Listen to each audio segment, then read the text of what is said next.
All right, so I want to welcome everybody today to our Something New Each Day, and I'm with my friend Reagan Anthony and her mom Stacy.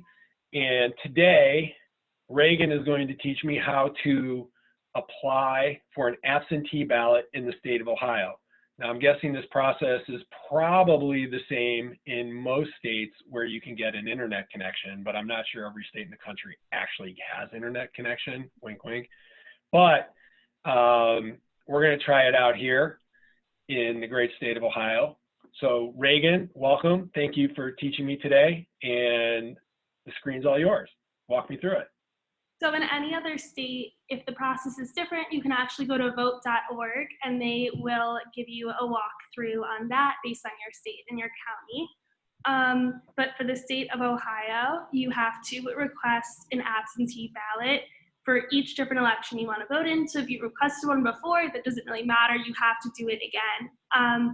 And these request forms need to be sent in at least 3 days before the election. I recommend as early as possible, because it takes a little bit of time to get there, especially now the traffic might be a little bit backed up. Ohio's a great state in that it has no excuses absentee voting, so not just now, you can use this in the future for any reason.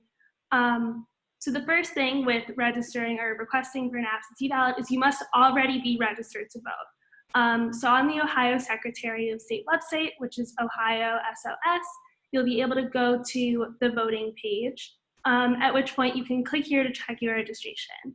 I know that I'm already registered to vote, so I'm not going to do that, but that's a good way to see. And if you're not registered to vote, we might already be past the deadline, but you can register to vote for more elections that are coming up, especially the one in November. So to get an absentee ballot, you have to request one first. And you click here where it says print your vote by mail ballot request. So you open this page, and you can either actually fill it out online and it'll give you a printable version of the information you filled out online, or you can print it and fill it out completely by hand. Ohio has a closed primary, which means that when you request your absentee ballot, you have to identify which party you would like to vote in for the primary election. So you would notate that you want to vote in the primary election.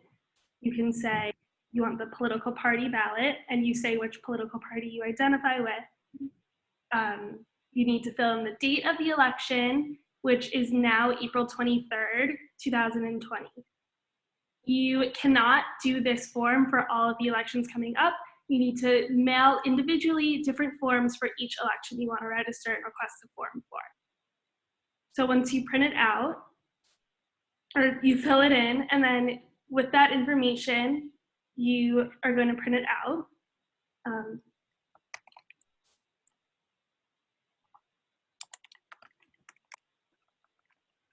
I like the hearts in your name when it pops up there.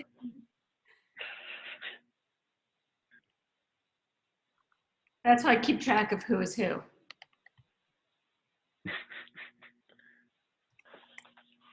Josh has different hearts.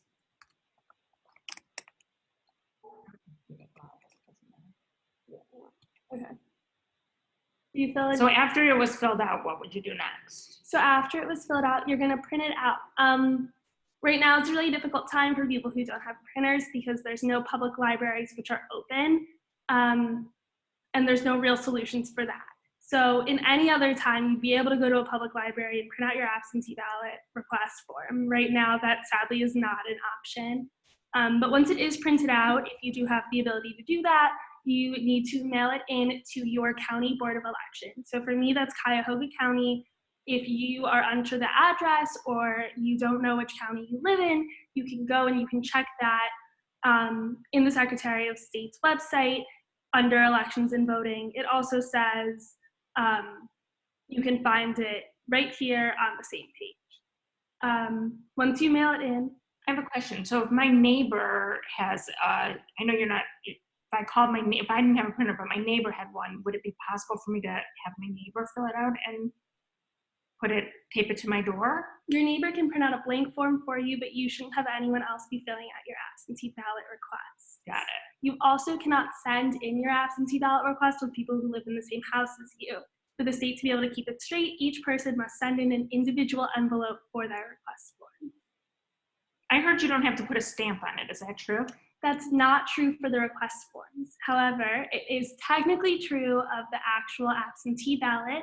It's not recommended to do that, but any mail that's marked official election mail on the envelope, which is something you do get with a ballot, does have to be sent in whether or not you have adequate postage.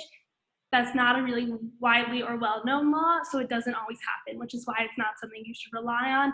But in a desperate situation, if you really can't find a stamp, you can do so. These request forms don't come with that envelope, so you are responsible, and the burden for postage is on the person who is requesting a ballot. The state of Ohio does not allow the use of websites like stamps.org, stamps.com. Is that what it's called? Yeah. Does not allow the use of websites like stamps.com. You must be using a USPS postage stamp, and it has to be postmarked. All right. So basically, we go through this, we fill it out, we either print it out at some point if we have a printer, or email it to a friend, a blank one, they can print out, and then we stick it in an envelope, send it to the Board of Elections in your county, right? And then the county is, and you follow the link for the County Board of Directions that's on your site right there where it says follow this link. All right, I think I can handle this. What else? And you have to put postage to send it back, right? Yes. Do we know how much postage it is, or we don't know yet? Or are there instructions on that? There will be instructions on that once you print it out, but you do need just one postage stamp. You're putting a plain piece of printer paper in an envelope. The postage does vary, though, with the actual absentee ballots. All right, very cool. And then, so when's the election in Ohio? They extended it till when? April what? 20-something? You have up until the night before April 23rd for your postage to be sent. And then as long as they receive it within 10 days of April 23rd, I believe your ballot will be counted. All right. Awesome. What else do I need to know? It seems like even I can handle this. I think you got this.